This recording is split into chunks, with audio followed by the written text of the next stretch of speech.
God bless you, everybody. I am just on here to speak on this dream that I had this morning.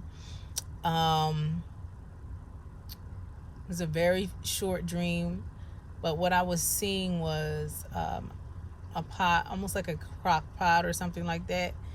And I was seeing, when you cook like a soup or a stew or something like that, you always put in first the vegetables that are going to take the longest to cook. You put them in first. So like your root vegetables, you're going to put in, onions and potatoes, things that take a long time to cook down and be dealt with. And then you're going to go to other types of vegetables that are not necessarily roots. You're going to go to peppers and things like that. And then you'll go to vegetables that don't really take that long to like wilt down. So I'm seeing this in a dream. I'm seeing the layers and everything like that. And then that was basically the end of the dream. And the interpretation just, came to me pretty much unprovoked. I really didn't even have to ask the Lord, what it meant.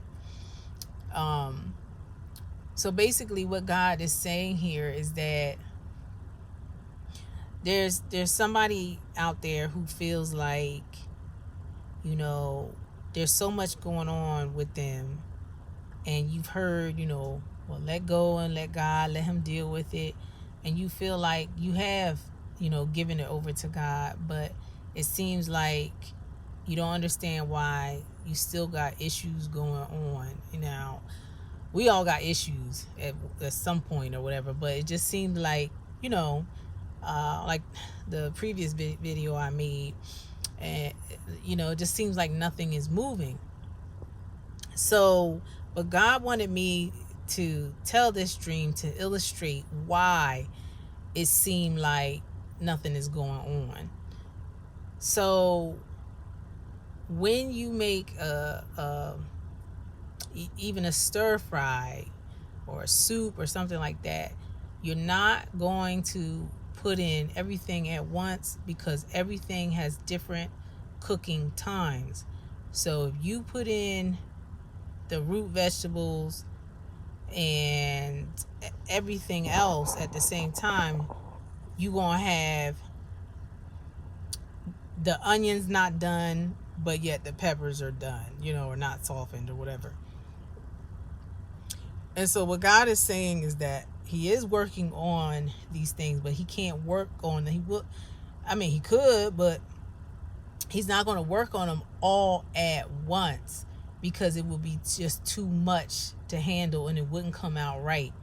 Like, you wouldn't be able to handle dealing with all those different issues all at the same time. And it's also like a dual meaning here, because you have to deal with the root first before you deal with the fruit of whatever the issue is. You have to deal with the root first. And so that's why the root vegetables are going in first, so that God can deal with that issue. So don't feel like, I see some things moving in one area, but the other area of my life is still a mess. God knows what he's doing. He's not going to do it all at once. I think that, I know that if, just speaking of my situation, if God would have came in my life and started dealing with everything all at once, I probably would have went crazy, because there was so many different issues going on in my life. It's like, he knew I could, I'm human. We all human, and I could only take so much at any given time. So, and I don't know what the issue it is that you guys might be dealing with, but it could range from anything. It could be, dealing with trauma. It could be dealing with just things being out of order. It could be just a lot of things, going on. It could be, things in your past, things in your memory that you need to deal with, whatever. But there's some things that God is dealing with that he will deal with first, and then work his way up to the other things.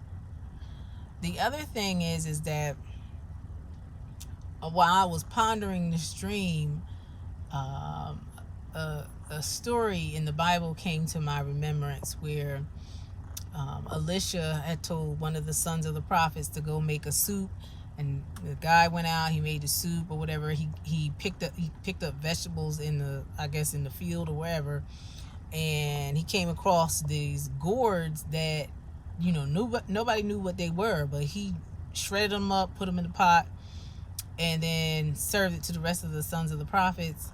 And then one of the sons of the prophet says, "Oh, man of God, there's death in the pot. There's death in the pot." And so what Elisha did was he got I think he got some, I think the Bible calls it meal, or maybe flour, and some type of flour, and put it in the pot, and then it neutralized whatever was in there that caused death to be in the pot. So I'm assuming it was some sort of poison. The gourds were poison.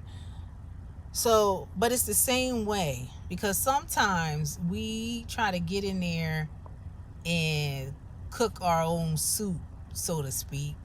We try to get in there and fix our own problems.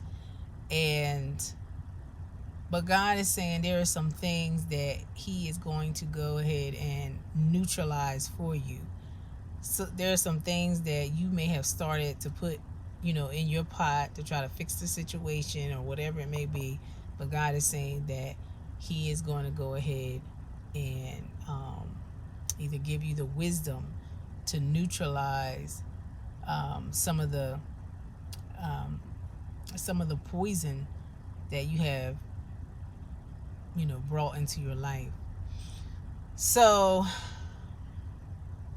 because a lot of times we like to blame God for everything, but a lot of these situations that we get in, that we are in, is things that we brought upon ourselves, And so before I go and blame God about a lot of the things that has happened in my life, I have to do a close introspection and say, hey, and nobody told me to marry that man.